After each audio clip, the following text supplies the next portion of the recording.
E aí você fica preocupado, porque você não sabe a estrutura de um fundo de investimento. E é normal, por isso que eu vou te falar qual que é a estrutura de um fundo de investimento. Qual que é a estrutura de um fundo de investimento?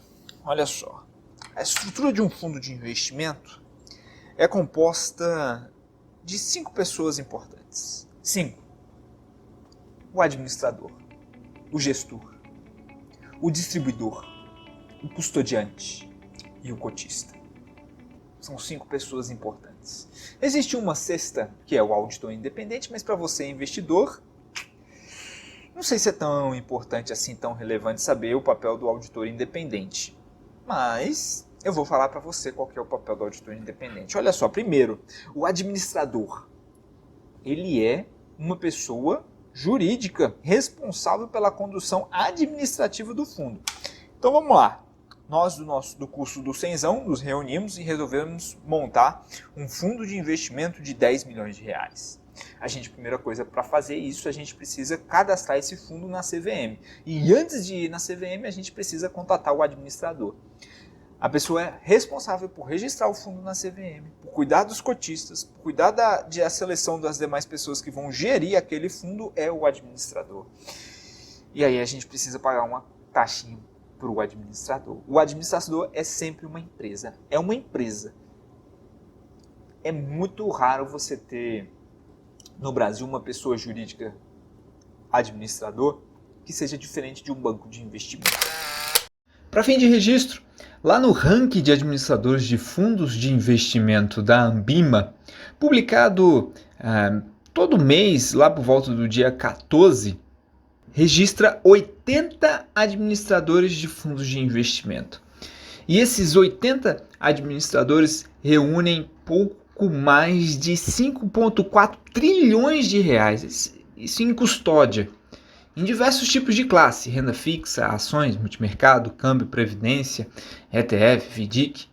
E o mais impressionante, os 10 maiores administradores, que são todos bancos, reúnem impressionantes 84%. 84% dos 5,4 trilhões em custódia estão nas mãos de 10 grandes administradores. O mais impressionante, os 20 primeiros reúnem quase 95% de todo o capital custodiado dos fundos. Então, em primeiro lugar, você tem o Banco do Brasil, DTVM, com 20% dos 5,4 trilhões. Depois o Itaú Unibanco, com 13%. E lembrando que o Itaú também é dona da Intrag, que faz parte da sua holding aí, do seu grande guarda-chuva do holding da Itaúsa.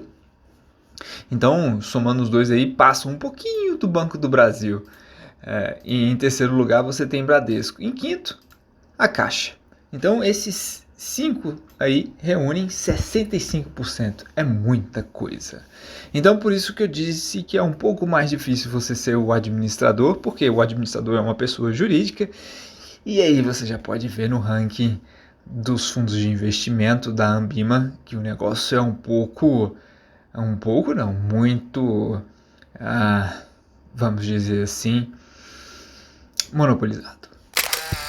A administração do fundo compreende os serviços prestados diretamente ou indiretamente para o fundo. Desde a cotização, desde a seleção do gestor, que é a segunda pessoa, desde a divulgação de informativos contábeis, manutenção do site, do Fale Conosco, das relações com os investidores, tudo isso é papel do administrador, que pode ser exercido pelo próprio administrador, pelo próprio banco de investimento, que geralmente é, ou por um outro terceiro, fazer uma terceirização desse serviço de administrador. E um ponto importante é que o administrador, e é o que muitas pessoas reclamam, é que o administrador ele cobra a taxa de administração. Essa taxa representa o preço pago pelos cotistas pela prestação de serviços do fundo, ou seja, nesse custo já estão embutidos o pagamento do gestor, do administrador, do custodiante, do auditor e demais instituições ou custos implícitos da estrutura. A taxa de administração ela é fixa, ela é expressa em percentual do patrimônio líquido do fundo, e quem paga isso aí é você. Imagina que se a taxa é cobrada sobre um percentual do patrimônio líquido do fundo e quem faz o patrimônio líquido do fundo é o cotista, então o somatório das cotas dá o patrimônio líquido do fundo. Então se você pega, olha o exemplo, se você pega 12 mil reais, compra 12 mil reais de cotas, e a taxa de administração do fundo é de 1% ao ano, você vai pagar R$ 1.200 por ano pelo serviço de administração. E é pago na base de 1/12 a cada R$ 100. E é pago na base mensal de 1/12, ou seja, você vai pagar R$ 100 por mês. A cada 12 meses, R$ 100 por mês, R$ 1.200. É assim que funciona a taxa de administração. É cobrada sobre o tanto que você bota lá naquele fundo. É claro, mas ninguém trabalha de graça, né? Por isso que existe a taxa de administração.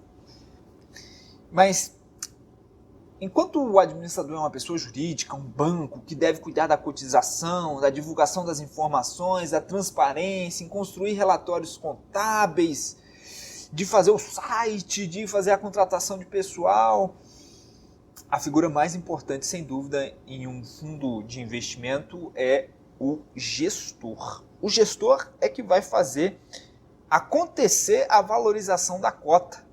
É o cara que vai comprar a ação, que vai vender a descoberta, que vai fazer a operação no multimercado, que vai fazer a operação no câmbio, no dólar, no euro. É o gestor. O gestor que é o cara importante que você tem que olhar quando vai estar comprando um fundo de investimento. Seja fundo de investimento imobiliário ou seja fundo de investimento de outras classes.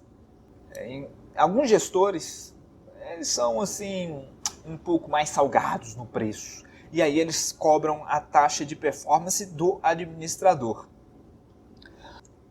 A taxa de performance é um bônus que você tem que pagar ao gestor pelo desempenho além do esperado.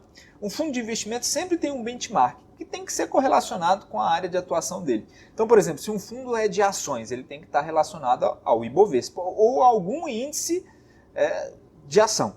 Se ele está lá no fundo imobiliário, ele tem que estar atrelado ao IFIX, que é o índice dos fundos imobiliários. Se ele é um fundo de renda fixa, ele tem que estar atrelado ao CDI. Na prática, se um fundo ele é regido, por exemplo, pelo benchmark CDI, se ele superar o CDI, ele vai te cobrar uma taxa de performance comum, que é a de 20%. Então, se o CDI rendeu 10% e o fundo 15% no mesmo período, ou seja, ele excedeu o benchmark CDI, ele vai te cobrar 20% sobre os 5% excedentes. Então, o gestor ele vai ficar com 1% e você vai ficar com 4%, porque 20% de 5 é 1 e os 80% fica com você. Não é má coisa não, porque, cara, se você está pagando uma taxa de performance para o gestor, para ele se desempenhar ao máximo, se ele for lá e ganha do Ibovespa, maravilha! Se ele ganhou do Ibovespa, beleza, toma aqui, vamos rachar 20% para tu, 80% para mim. Eu acho uma excelente negócio para um cara gerenciar o dinheiro e ficar com parte da grana, e a gente está falando só de 20%. Mas aí você tem que entender algumas questões específicas sobre a taxa de performance. Não é assim, à torta e à direita, que o cara vai te cobrar os 20%. E é preciso que você conheça alguns detalhes importantes. O benchmark escolhido pelo fundo deve ser sempre relacionado à sua categoria. Como eu falei, se o cara vai fazer fundo de renda fixa, ele tem que superar o CDI. Se ele vai fazer fundo de ação, ele tem que superar o Ibovespa. O objetivo do fundo deve superar, no mínimo, 100% do benchmark. O cara não vai fazer essa sacanagem. Vai lá, não, eu superei 50% do benchmark e eu vou ganhar uma taxa de performance. Não, tem que ser superior à taxa de performance e, no mínimo, 100%. E o último ponto importantíssimo é você conhecer a regra da linha d'água.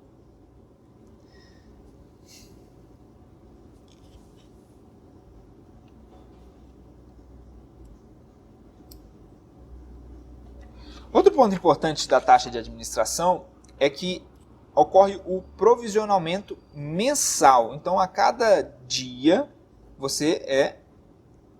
cada dia a sua cota diminui um pouquinho. Assim como um ponto importante Um ponto importante da taxa de administração é que ela é provisionada a cada mês. Melhor dizendo, um ponto importante da taxa de administração é que ela tem provisões diárias. A cada dia útil, um pouquinho da taxa de administração é retida do patrimônio líquido do fundo, ou seja, da tua cota. E aí, mensalmente, essas retenções são pagas ao administrador. Diferente da taxa de performance, em que é feito a retenção a cada 180 dias. A taxa de performance é paga através de provisionamentos diários. Então, a cada dia é retido um percentual da sua cota. Um pouquinho da sua cota vai sendo tirado diariamente. E aí, no final do mês, essa cota vai ser revestida no salário lá do administrador. Já o distribuidor do título é o vendedor. O agente autônomo de investimento, a corretora, a distribuidora de títulos e valores imobiliários. E se você quer virar agente autônomo de investimentos, eu tenho uma boa notícia para você. Lembra da taxa de administração? Então, a taxa de administração vai também para o distribuidor, para o vendedor, para o agente autônomo. Então, mais um ponto importante, não só a taxa de administração, como a taxa de performance vai também para o distribuidor. E eu tenho um segredo para te contar. Os agentes autônomos de investimento ganham sobre a taxa de administração e taxa de performance. Você sabe quanto? De 20% a 25%. De 20% a 25% vai para o distribuidor. Então, se você quer virar agente autônomo de investimentos, o segredo é aprender a lidar com os fundos, entender qual que é o melhor fundo, porque a taxa de performance ela vai para você também. Se o fundo ele ganha 1% lá acima no nosso exemplo, se ele ganhou 1%, 0,2% vai para você. Então a melhor forma de você ganhar dinheirinho lá no agente autônomo é vendendo fundos. Por isso que é importante você entender a mecânica dos fundos. E aí a próxima figura é Então o distribuidor é o vendedor do fundo. Ele é o intermediário entre o cotista e o investidor. Geralmente são as corretoras que fazem essa transação, são os agentes autônomos de investimento. A próxima pessoa é o custodiante. E o custodiante é onde ficam as ações. Você comprou uma ação lá no fundo, o fundo não fica com as ações. Essa custódia fica lá com o custodiante, que geralmente é o mesmo banco de investimento lá que está gerenciando o fundo, a administradora do fundo.